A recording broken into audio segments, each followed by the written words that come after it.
Hello students, आज हम उपस्थित हैं एक नए लेक्चर के साथ। तो इस लेक्चर को लेने से पहले मैं कुछ बताना चाहता हूं आपको कि 11th क्लास यूपी बोर्ड में इस साल इंग्लिश में एनसीईआरटी की बुक हॉर्नबिल लगा दी गई है, जिसको हम पढ़ रहे हैं। उससे पहले लास्ट ईयर डिफरेंट सब्जेक्ट्स की बुक्स को लगाया गया था, बट लिटरेचर में इंग्लिश लिटरेचर की बुक इसी साल से आई है। लास्ट ईयर हम पुरानी बुक ही पढ़ रहे थे। इस बुक में एक लेसन, उसके बाद पोयम, फिर लेसन, फिर पोयम, इस तरह से दिया गया है। तो जो भी यहाँ पर अभी टेक्स्ट बुक के बारे में पढ़ाया जाएगा, उसको आप अपनी कॉपी में नोट करते रहेंगे सीरियली, ऐसे ही। उसमें बार बार पूछने की आवश्यकता नहीं है कि कौन सी कॉपी बनानी है, पोयम की अलग या प्रोज की अलग। तो पोयम या प्रोज कोई अलग अलग नहीं है, बीच बीच में ऐसे ही आएगा, और उसको जैसे भी हम सीरियली पढ़ाते जाते हैं, ऐसे ही कॉपी में आप नोट करते चले जाए। तो आज हम उपस्थित हैं, आज की क्लास में पढ़ेंगे एक बहुत ही सुंदर सी पोयम जो यादों में खोई हुई है।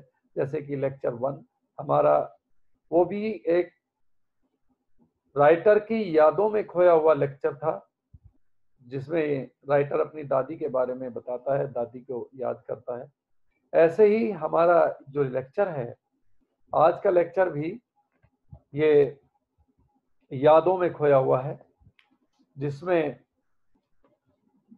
जो इस पोयम की जो कंपोजर हैं वो है शार्लेट टोल्सन। शार्लेट टोल्सन अपनी माँ की स्मृतियों में खोई हुई है, एक फोटोग्राफ को देखती है, तो उसके बारे में पढ़ेंगे। तो सबसे पहले हम जानते हैं पोएट के बारे में। इससे पहले मैं आपको एक चीज और बताना चाहता हूं कि जैसे भी आपको ये पोएम्स में भेजता हूं, जो भी लेक्चर्स आपको यहाँ पर मैं यूट्यूब के माध्यम से लिंक पर भेजता हूं, आपको जो लिंक दिया होता है उस लिंक में ब्लू कलर का लिंक होता है, तो उस पर आप टैप करते ही मेरे यूट्यूब चैनल पर पहुंच जाते हैं। तो यूट्यूब चैनल पर आप उसको स्टडी कर सकते हैं। उसमें टेक्स्ट भी दिया होता है, आपको बुक रखने की आवश्यकता नहीं है उस समय, केवल आप उसी वीडियो से पढ़ सकते हैं। और उसके बाद जो चीज नोट करना चाहें, अपना कॉपी पेन रखें, अपनी नोटबुक रखें, उसको नोट करते रहें साथ साथ। दूसरे, जो ये मेरा चैनल है उसे आप लाइक और सब्सक्राइब कर देंगे, और बेल आइकन जो वहां पर बीच में घंटी वाला निशान बना हुआ है, उसको आप दबा देंगे। तो मेरे जो आने वाले लेक्चर्स जिनको मैं अपलोड करता हूं, तो आपको तो मैं क्लास के टाइम से भेजता हूं, परंतु आप जब उसको बेल आइकन को प्रेस कर देंगे तो आपको नोटिफिकेशंस मिलते रहेंगे। जब आप मेरे चैनल को सब्सक्राइब कर देंगे तो मेरा नया लेक्चर आते ही आपको मिल जाएगा, और आप आसानी से अपनी स्टडी कर सकते हैं। और मेरे चैनल को अगर आप सर्च करना चाहते हैं तो major Lovekesh Rohela, LOVEKESHRUHELA, major Lovekesh Rohela के नाम से मेरा ये चैनल है यूट्यूब का, उसको आप सर्च भी कर सकते हैं, नहीं तो दिए गए लिंक पर आप टैप करके पढ़ सकते हैं। सबसे पहले हम जानते हैं पोएट के बारे में। The poet Charlotte Olson was born on 20th May 1924 in England. She wrote this poem to give tribute to her mother. She was a poet, teacher, educational journalist, and editor, as well as the author of many books. She published her first book in 1960. She remained active in various social activities. Celtic Christianity influenced her greatly that most of her major work, like Celtic Alternative and Celtic Year, were on that topic. ये छोटा सा एक परिचय था Charlotte Olsen का, जो आपने यहाँ पर देखा। यहाँ अभी हम पढ़ेंगे थोड़ा इसके पोएट के बारे में, उसके बाद फिर स्टैंजा वाइज आपको मैं इसका जो है अर्थ बताऊंगा, ठीक है।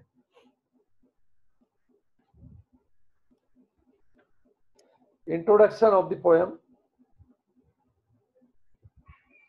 The poem A Photograph is written by Charlotte Olson. In this poem, she recalls her mother and her memories while looking at a childhood photograph when her mother was 12 years old or so.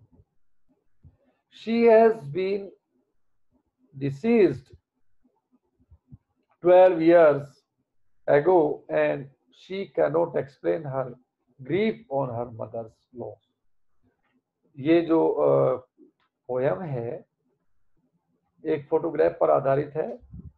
जो poet है वो अपनी माँ के photograph को देखती है और यह फोटोग्राफ उस समय का है जब उसकी माँ 12 साल की थी, यानी कि उसके जन्म लेने से, पोएट जो लिख रही है उसके जन्म लेने से पहले की फोटो है, जब उसकी माँ एक छोटी बच्ची थी। तो आज वो अपनी माँ के खो जाने पर दुखी है। The poem is a tribute to the poet's mother.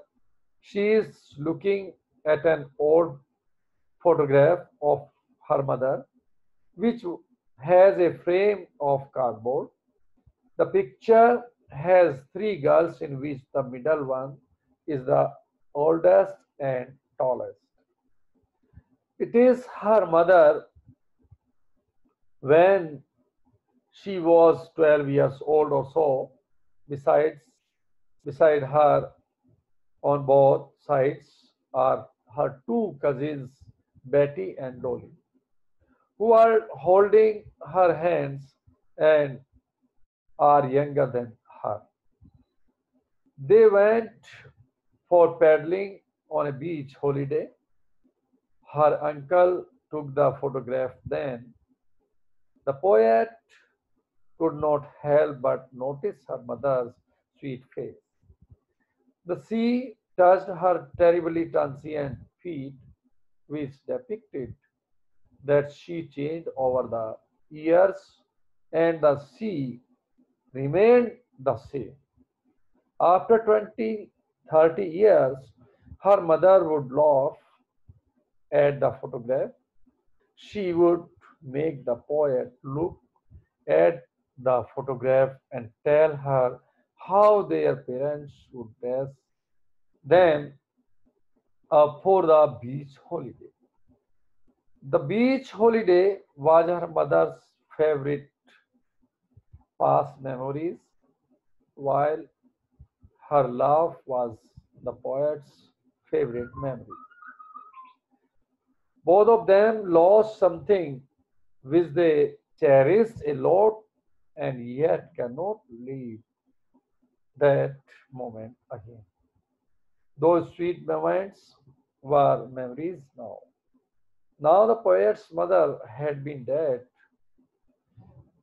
the past 12 years, which is the same number as of her age when the photograph was taken back then. She cannot express the grief that she has from her mother's absence. इस poem में जो poet है वो अपनी माँ के photograph को देखती है जो बीच पर अपनी चचेरी बहनों के साथ हॉलिडे मनाने के लिए जाती है, और बेटी और दूसरी डोली, दो चचेरी बहनें हैं उनको उनके साथ जाती है। और उनके चाचा के द्वारा लिया गया जो फोटो है वो उस समय लिया गया था जब पोएट की जो माँ है वो 12 वर्ष की थी, और उसके बाद आज उसकी माँ इस दुनिया में नहीं है। 12 वर्ष बीत चुके हैं, एक कोइंसिडेंट है, और उस 12 वर्ष के बाद वो इस फोटो को देख रही है तो वह बड़ी दुखी है और अपने मन की भावनाओं को व्यक्त करती है। अभी चलते हैं पोयम पढ़ने के लिए। पोयम बहुत ही सुंदर और पुरानी स्मृतियों को ताजा करती है, और जैसे कि आपने लेसन 1 में पढ़ा था, the portrait of A lady है। खुशवंत सिंह जी अपनी दादी के बारे में बताते हैं। The cardboard shows me how it was when the two girl cousins went paddling, each one holding one of my mother's hands, and she, the big girl, some 12 years or so. जो cardboard मेरे हाथ में है, जो frame जिसके ऊपर वो photo लगी हुई है, जो मेरे हाथ में है, वो कितना कैसा है, कितना प्यारा है। When the two girl cousins went paddling, ये उस समय की फोटोग्राफ है जब दो बहनें, चचेरी बहनें मेरी माँ के साथ बीच पर घूमने के लिए, छुट्टी मनाने के लिए गई थी। Each one holding one of my mother's hands, और दोनों लड़कियों ने, जो छोटी बच्चियां हैं दोनों, उन्होंने मेरी माँ के दोनों हाथ पकड़े हुए हैं, एक ने राइट हैंड, एक ने लेफ्ट हैंड, और मेरी मदर बीच में खड़ी हुई है। And she the big girl some 12 years or so, और मेरी माँ उस समय लगभग 12 वर्ष के आसपास रही होगी। तो ये जो फोटो है जो मेरे हाथों में है, ये मुझे दिखा रहा है, बता रहा है कि मेरी माँ उस समय कैसी थी, और कितना प्यारा ये फोटो है जिस समय वो दोनों चचेरी बहनों के साथ बीच पर घूमने के लिए गई थी। All three stood still to smile through their hair at the uncle with the camera, a sweet face. My mother's, that was before I was born, and the sea, which appears to have changed less, was there terribly transient. All three stood still to smile through their hair. मेरी माँ अपनी दोनों चचेरी बहनों के साथ में खड़ी हुई है इस फोटो में, और अपने चेहरे पर जो आए हुए बाल हैं उनको हटाते हुए मुस्कुराती हैं, और सामने मेरे चाचा अपना कैमरा लिए खड़े हैं, और वो इस लम्हे को उस कैमरे में कैद कर लेते हैं। A sweet face my mother's, that was before I was born. और मेरी माँ का ये कितना प्यारा सा चेहरा, कितना सुंदर चेहरा इस फोटो में नजर आता है जब वो 12 वर्ष की थी, यानी कि मैं उस समय पैदा नहीं हुई थी। और समुद्र, जहां पर उस समुद्र में वो खड़े हुए हैं, जहाँ की ये फोटो ली गई है उस बीच की, तो समुद्र में खड़े हुए हैं, वो समुद्र में कोई ऐसा बदलाव अभी तक नहीं आया है, वो वैसे का वैसा ही है। और जो उन तीनों बहनों के कदमों के जो निशान है उनको उनको जो है धो देता है, पानी से धोता हुआ निकल जाता है। Some 20-30 years later, she would laugh at the snapshot. See Betty and Dolly, she would say, and look how they dressed us for the beach. The sea holiday was her past mind, is her laughter both wry with the labored ease of loss. लगभग 20 साल के बाद, सन 2030, लगभग 20 या 30 साल के बाद, जब वो मेरी माँ इस फोटोग्राफ को देखती है तो वो हंसती है, मुस्कुराती है और कहती है, सी देखो बेटी एंड डोली, बेटी और डोली जो मेरी चचेरी बहनें थी, उन्होंने किस तरह से हमें, she would say and look how they dressed us for the beach. Beach holiday के लिए, सी हॉलीडे के लिए जाने के लिए किस प्रकार से हमारे गार्जियंस ने, हमारे पेरेंट्स ने, माता पिता ने हमें तैयार किया था। देखो बेटी और डोली कितनी प्यारी लग रही है इसमें मेरे साथ, ये फोटो कितनी प्यारी लगती है, जहां पर बैठी और डोली मेरे साथ में, और हम हॉलीडे मनाने के लिए सी बीच पर गए थे। वो अपनी यादों को ताजा करते हुए मुस्कुराती है। Was at past mine is her laughter, both right with the labored ease of love. और ये हंसी, ये खुशी आज कहीं खो गई है, और जिसको पोएट की माँ और जो कवियत्री है, पोएट है शर्ले टॉलसन, वो आज ढूंढने का अथक प्रयास कर रहे हैं। Now she has been dead nearly as many years as that girl lived, and of these circumstances there is nothing to say at all. It's silence, silences. और आज मेरी माँ इस दुनिया में नहीं है, आज वो इस दुनिया से चली गई है, आज वो जीवित नहीं है। As that girl lived and of this circumstances, और ये भी एक अजीब वाकया है कि जितने वर्ष की वो थी जब ये फोटो ली गई थी, लगभग 12 वर्ष की थी, आज मैं इस फोटो को उनकी मौत के 12 वर्षों के बाद देख रही हूँ। There is nothing to say at all, अब मेरे पास कहने के लिए कुछ नहीं है, केवल नीरवता, शांति, इसके अलावा कुछ भी अब मेरे पास नहीं है। अब बिल्कुल सब कुछ शांत है, नीरव है, और बिल्कुल सब कुछ समाप्त हो चुका है। केवल रह गई है तो वो है यादें, जो आज मैं आपके साथ साझा कर रही हूँ।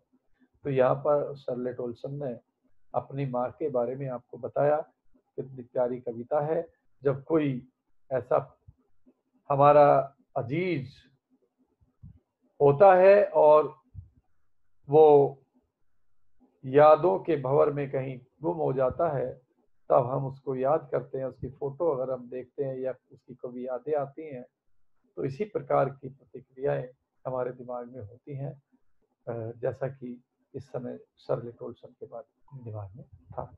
तो ये एक पोयम थी बड़ी सुंदर सी, जिसमें कवियत्री ने अपनी माँ के बारे में बताया कि वो छोटी थी, बीच हॉलीडे उनका एक पैशन था, वो छुट्टी मनाने के लिए बीच पर जाती थी, तो अपनी दोनों कजिन्स के साथ, चचेरी बहनों के साथ बीच पर गई हुई थी। उस समय की ये 12 वर्ष की उम्र में फोटो ली गई थी। अभी यहाँ पर ये पोयम मैंने आपको बताई, इसके बाद में हम चलते हैं नेक्स्ट एक्सरसाइज सेक्शन में। तो यहाँ पर जो एक्सरसाइजेस दी गई हैं एनसीईआरटी की, इनमें सबसे पहला क्वेश्चन है, infer the meaning of the following words from the context paddling, transient. यहाँ पर ये दो वर्ड दिए गए हैं कि पैडलिंग और ट्रांसिएंट वर्ड, इनके मीनिंग क्या है, इनका मतलब क्या है। तो आपको जब इस तरह के क्वेश्चन आएगा, तो इस क्वेश्चन में आपको करना क्या है कि आपको अपनी डिक्शनरी में देखना है, डिक्शनरी देखने की आदत को बनाना है। तो डिक्शनरी से आपको देखना है पैडलिंग और ट्रांसिएंट का मतलब क्या है। यहाँ पर जो इसमें बताया भी है, मैंने लिखा भी है, now look up the dictionary to see if your interference is right.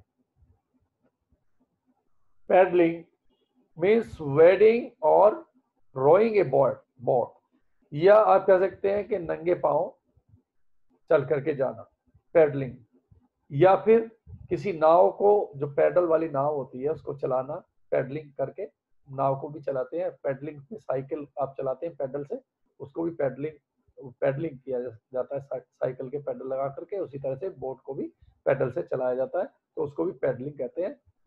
और क्या है, इसको वॉकिंग जो है बेयर फुट, यानी कि नंगे पैर पैदल चलने को भी पैडलिंग कहा जाता है। यहाँ पर ट्रांसिएंट मीन्स टेम्पोरेरी, अस्थायी। ट्रांसिएंट अस्थायी, जैसे ट्रांसिएंट फीट, जो पद चिन्हों के निशान अगर बीच पर बनते हैं रेत में, तो वह अस्थायी होते हैं, क्योंकि पानी आता है भाग करके ले जाता है, तो वो अस्थायी है। डिक्शनरी में अगर आप मीनिंग ढूंढेंगे तो पैडलिंग मीन्स वॉकिंग और standing with their feet in shallow water.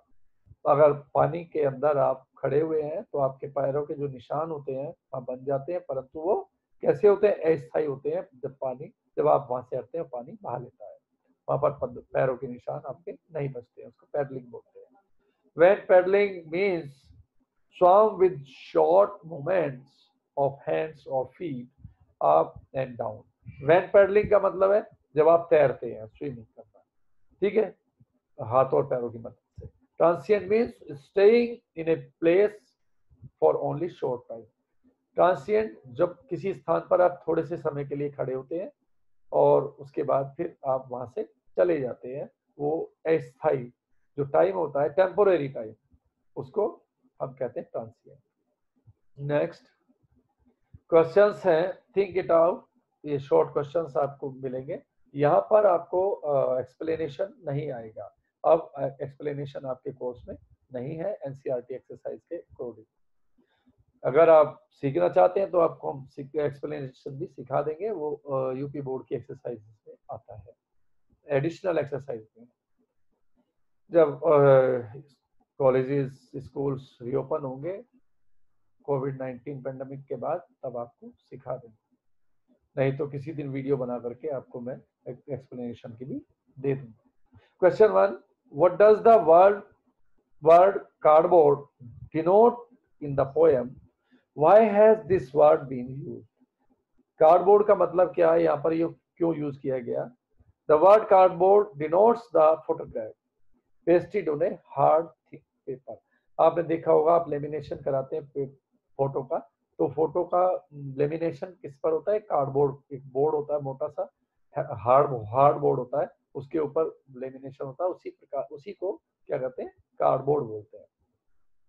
This word has been used to refer to a practice in the past when photographs were pasted on cardboard and framed with glass front to preserve them. उस cardboard के ऊपर photo चिपकाया जाता है, उसके ऊपर glass लगा दिया जाता है, कांच लगा दिया जाता है, वही कार्डबोर्ड है. Question 2, what has the camera captured? Camera ने क्या कैप्चर किया?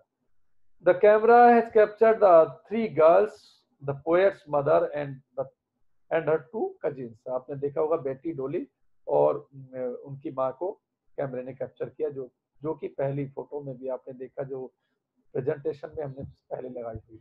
ठीक है. Next question 3, what has not changed over the years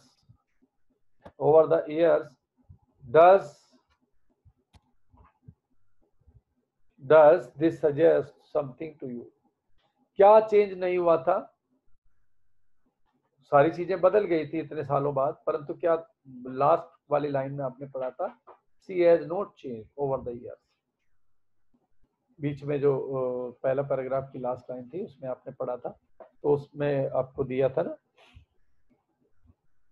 और कुछ नहीं बदलता है, केवल जो है समुद्र जो है जो का त्यों है, समुद्र में कोई बदलाव नहीं आता है. उसकी जो लहरें हैं वो उसी तरह से चलती रहती हैं, आती है, गिरती है, चलती है. Question 4, the poetess mother laugh at the snapshot. What did this laugh indicate? ये जो कवियत्री की माँ फोटोग्राफ को देख करके मुस्कुराती है, तो इसमें क्या है?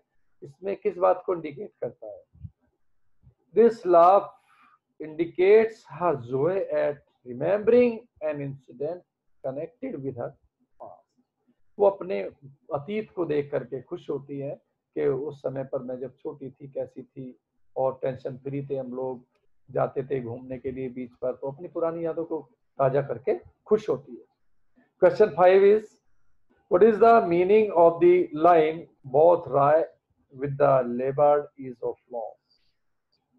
The sea holiday and the laughter of the poet's mother are indicates of the poets. There is a sense of loss associated with them.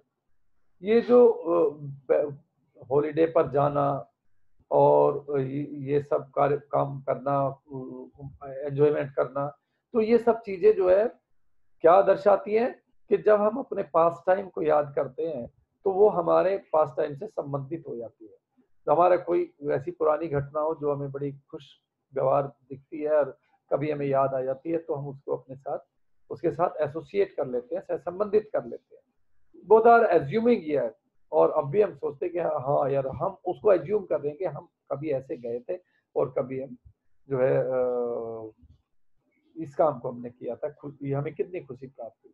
तो इस प्रकार से ये, और उसके बाद में क्या है, ईज ऑफ लॉस, और जब वो समय खो गया है, आज वो दोबारा लौट करके नहीं आ सकता, उस समय को याद करके, उस समय का जो हमारा वो समय जो चला गया उसको याद करके हम दुखी होते हैं।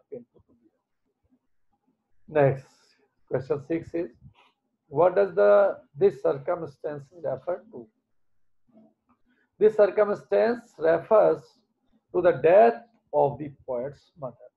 Circumstance परिस्थिति, यानी कि आज परिस्थिति ये है, यानी कि ये जो परिस्थिति है समय को प्रदर्शित करता है यहाँ पर ये, और जो यानी कि समय अब ये है कि आज इस क्षण पोएटेस यानी कि कवियत्री की माँ इस दुनिया में नहीं है। Question number 7 is the three stanzas depict three different phases. Name them. तीन स्टैंजाज इसमें हैं और तीनों में अलग अलग चीजें दी गई हैं, उनके नाम आप बताइए क्या हो सकता है। कि अगर एक स्टैंजा को एक लाइन से आपको एक्सप्लेन करना तो कैसे करेंगे। The girlhood of the poet's mother, first stanza में उसके बाल्यकाल के बचपन के बारे में बताया गया था, period before the birth of the poet, और ये जो समय था जो पोएट के जन्म लेने से पहले का समय था, उसकी माँ जब एक बच्ची थी छोटी। तो फर्स्ट स्टैंजा को कहेंगे the girlhood of the poet's mother. Second stanza का नाम देंगे her middle age, middle age है, मध्य का समय आया जब वो अपने चाइल्डहुड से ऊपर आती है और एक दिन अपने फोटो को देख करके बड़ा वो खुश भी होती है। लास्ट स्टैंजा में the period after the death of the poet's mother, उस लास्ट स्टैंजा में शो किया गया कि जब पोएटस की मदर की डेथ हो जाती है, इंतकाल हो जाता है, तो उसके बारे में बताया गया है। और ये तीनों चीजें, तीनों परिस्थितियां अलग अलग दिखाई गई हैं। यानी कि बच्चों ध्यान रखें, जो समय चला गया वो लौट करके नहीं आता, और इसी को पोएटस भी सोच करके दुखी होती है कि मेरी माँ शायद आज काश इस दुनिया में होती तो मेरे साथ होती, आज मुझे कितना सुंदर लगता, मुझे अच्छा लगता, उसकी यादों में खोई हुई है। तो इसीलिए अपने इस समय को नहीं गंवाना है। और जैसा कि कोविड-19 पेंडेमिक की वजह से आज हम ऑनलाइन क्लासेस ले रहे हैं, तो इस ऑनलाइन क्लासेस में जो भी आपको बताया जाता है, पढ़ाया जाता है, उसको आप अच्छी तरह से पढ़ें, मेहनत से पढ़ें, और कोई भी अगर आपको क्वेरी है तो आप कमेंट बॉक्स में जाकर के भी लिख सकते हैं, और मुझे पर्सनली भी आप बता सकते हैं। आप लोगों को ग्रुप में मेरा नंबर है, उसमें भी आप मुझे बता सकते हैं, मेरे पर्सनल नंबर पे। ग्रुप में आप नहीं लिख सकते क्योंकि आप एडमिन नहीं है उसमें। परंतु ये जरूर कहना चाहूँगा कि मेरे इस चैनल को लाइक, सब्सक्राइब और बेल आइकन को जरूर दबा दें, जिससे आने वाले लेक्चर्स आपको आसानी से मिलते रहें। Thanks a lot students. ठीक है, फिर नेक्स्ट लेसन में फिर मिलेंगे, उसके तब तक के लिए अलविदा, जय हिंद।